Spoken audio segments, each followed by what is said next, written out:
Hi there. Welcome to the Dieku podcast and our first ever game pitch. And joining me is Brian Shutter from Neon Lords of the Toxic Wasteland, which is a very cool game that we're going to talk to you momentarily. But first of all, Brian, welcome. Hey, thanks for having me. I appreciate you sending out the invite to do this game pitch and see what we can do. We can do with it. And where are you coming from today? I am in upstate New York. New York, New York. I guess Yeah. not New York, New York. No, about 5 hours from the city. 5 hours. Yeah. Very cool. So we're going to talk about your game in just a second, but I wanted to just give a little bit of background before we started about game pitch. Often I have a lot of designers that have been in the industry for many, many years, and I know I get asked a lot about emerging designers coming onto the show, and I've been trying to figure out a solution to have them on the show and also pitch their game and in a kind of short, concise manner. And game pitch is kind of what I came up with. So this is the very first time, and you guys let me know what you think of the format.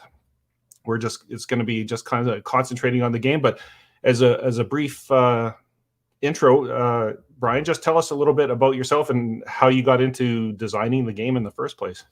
So, yeah, so we were doing 5e. We got to about 10th level. I'm the forever DM, and then I was just done with it. I was bored, tired of it. I mean, there's nothing wrong with D&D or 5e by any means, but I wanted something different. I wanted to, play something different. No one wanted to play DCC. No one wanted to play like any of the other retro clones or anything. So I woke up one day and I'm like, you know what? Let me just, I'm going to write Massive Universe, the RPG, but it's impossible to do because not everybody can, well, not the whole party can't be just barbarians with broadswords running around, running amok. So it's like, all right, well, so we need like a spellcaster class, and then like the war wizard class was made, and then like slowly and surely, like each class was formed to like making a functional party, and then kind of just from the ashes of the Motu idea, kind of spawned the 90s post-apocalyptic madness that we made. Cool. And you know what? It looks absolutely awesome, at least from my personal perspective. I love the aesthetic that you went with. So just tell us a little bit more about how you came up with the name and the content and the vibe of it all.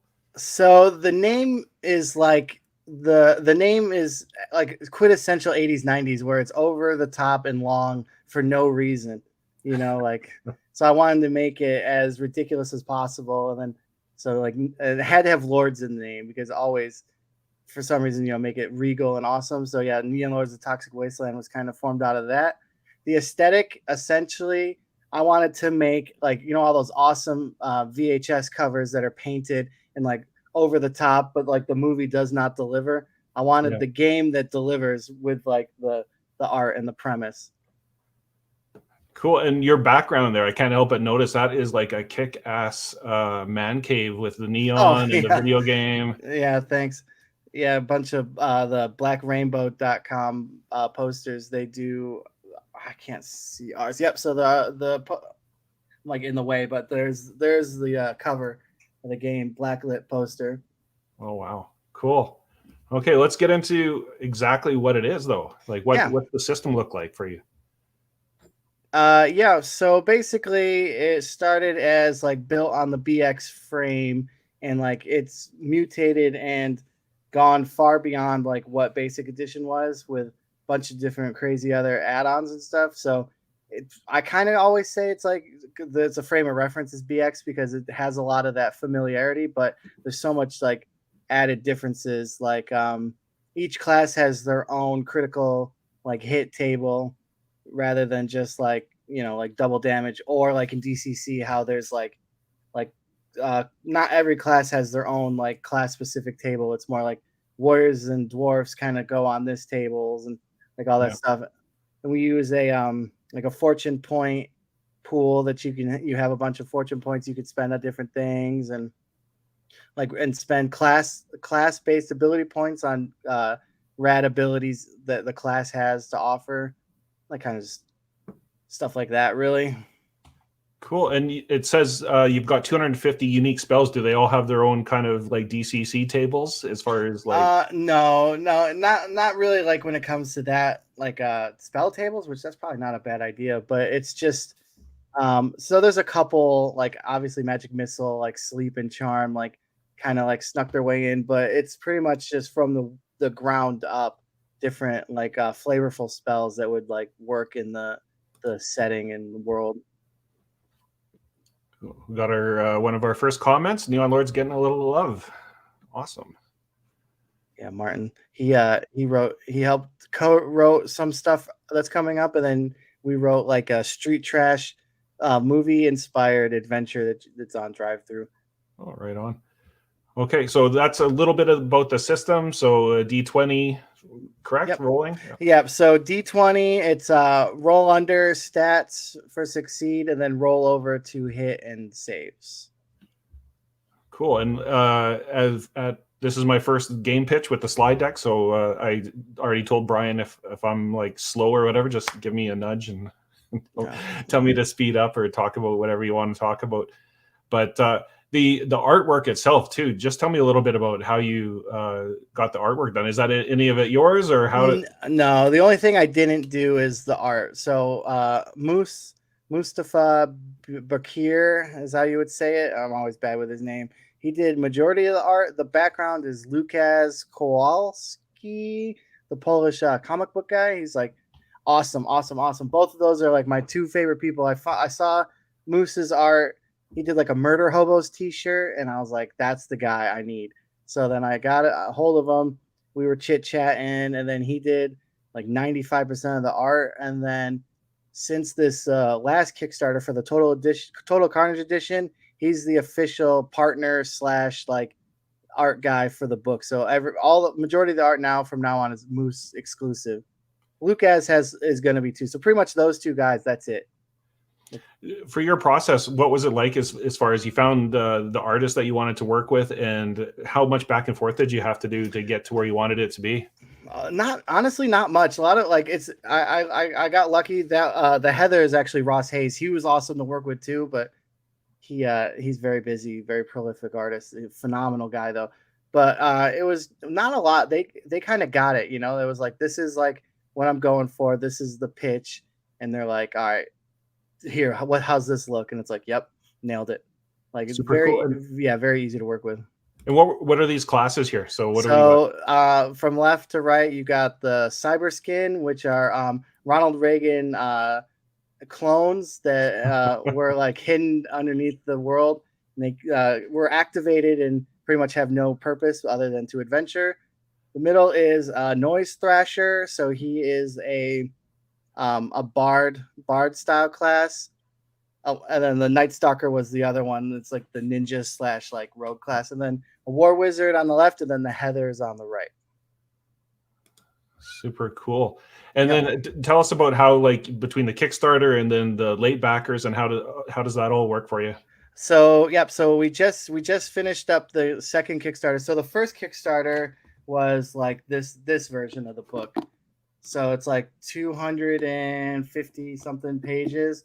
And we actually ran out of these. So we needed to go back to Kickstarter and kickstart second printing, which we dubbed Total Carnage Edition. So it's essentially the same core rules with some like quality of life upgrades. Ripped out all the adventures in here and added in a 50-ish page setting supplement called Space Bulk at the back of it. Cool. Let's look at. I know you've got some, and you got Pogs included. Is that? Yep. So that's the Series 2 Pogs I got, and then the first Kickstarter had the Series 1 Pogs. Here, I'm gonna go back so people can see those a little bit better. So there's the Series 1s. We're gonna. And did you actually play Pogs?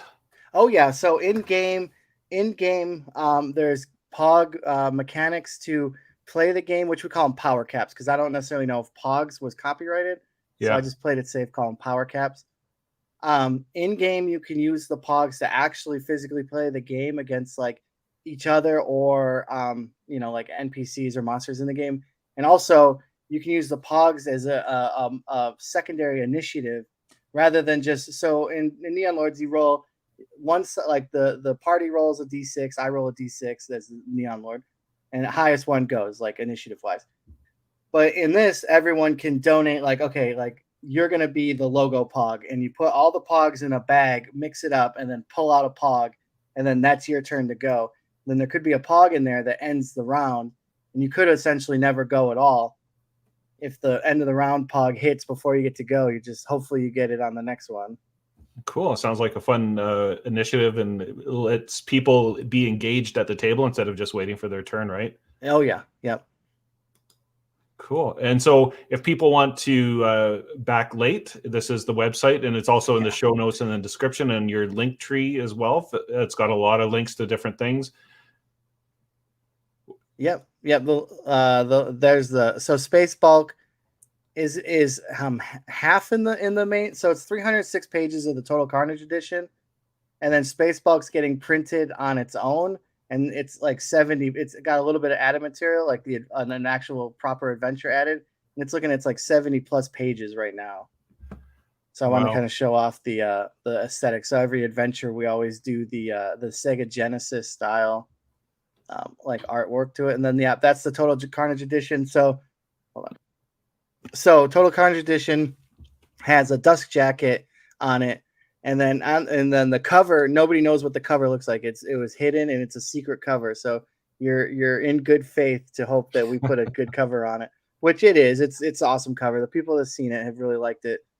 But I know a lot of people that I've heard make comments on the game are just they say it just brings back such a memory of their childhood.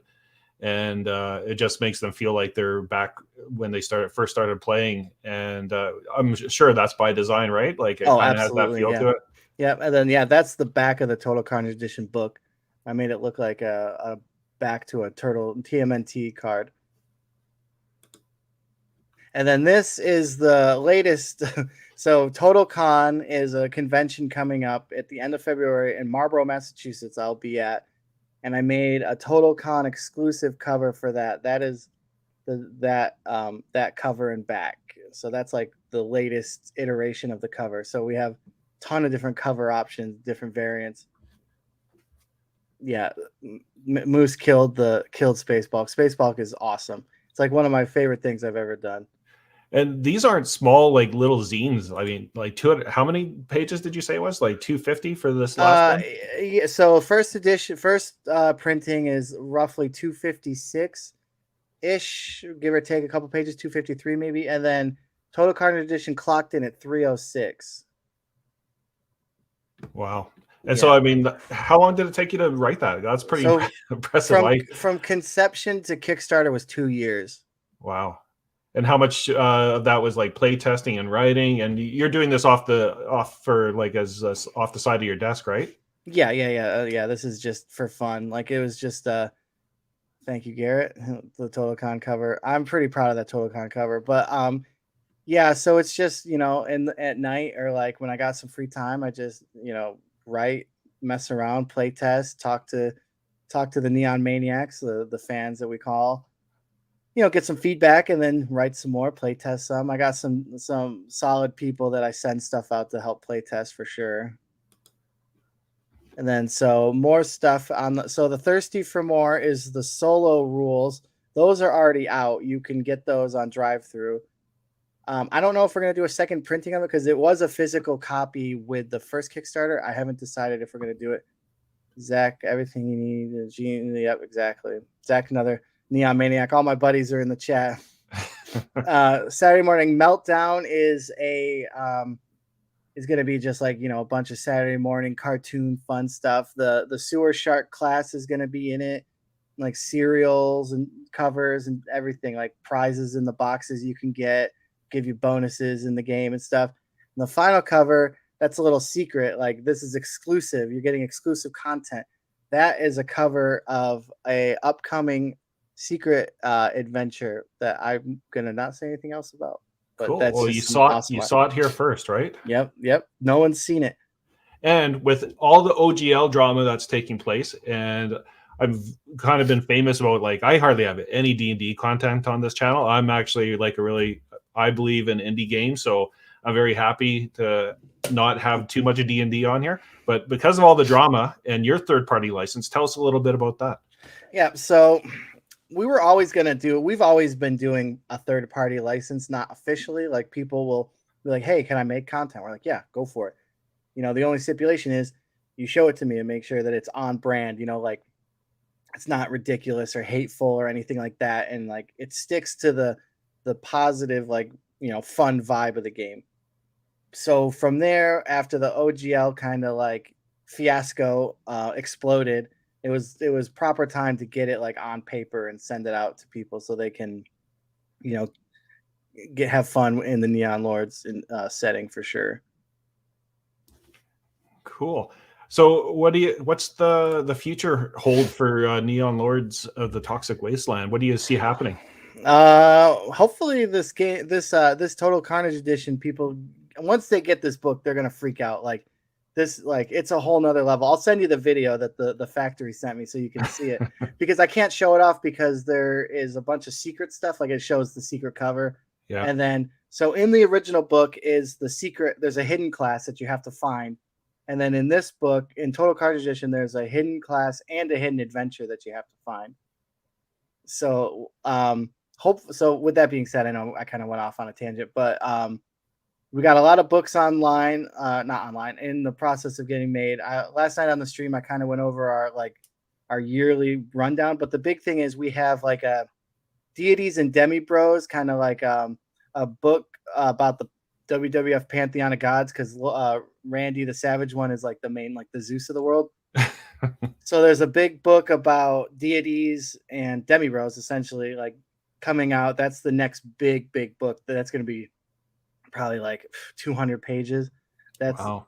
Looking, we're gonna take that one to Kickstarter too, because I want to give it the royal treatment as well. Like, you know, like Total Carnage edition has the cloth bookmark and like all that fun stuff. So I want to do it justice. Maybe do like a glow in the dark cover or something. Cool. And do you have a timeline for that yet? Yep. So that will be September. That Kickstarter is going to go out. Cool. Oh, go ahead. No, I was just going to ask, so where can people follow you and like you? What platforms are you on?